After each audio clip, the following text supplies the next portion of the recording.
তো আজকে আমি তোমাদের দেখাবো কিভাবে ৫ টা মেকআপ প্রোডাক্টস দিয়ে আমি আজকে এই সুন্দর ন্যাচারাল মেকআপটা ক্রিয়েট করব।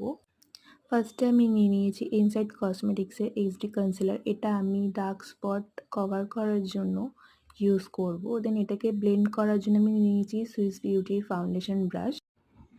দেন আমি ফেসেস কানাডার কম্প্যাক্টটা দিয়ে মেকআপটা সেট করে নেব। ভালো মতন আমি মেকআপটা সেট করে নেব। তারপর আমি কন্ট্যুর আর ব্লাশের জন্য নিয়ে নিয়েছি সুইস বিউটির ব্লাশার প্যালেট। এটা খুবই একটা পিগমেন্টেড ব্লাশার প্যালেট। তারপর আমি সেই ব্লাশার প্যালেটের মধ্যে দিয়ে পিঙ্ক শেডটা নিয়ে পুরো আইল্যান্ডে ইউজ করব।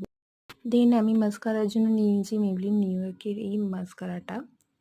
তারপর লিপস্টিক দিয়ে পুরো মেকআপটা কমপ্লিট করব। তো আমার আজকের এই ফুল লুকটা কেমন লাগলো তোমরা জানিও।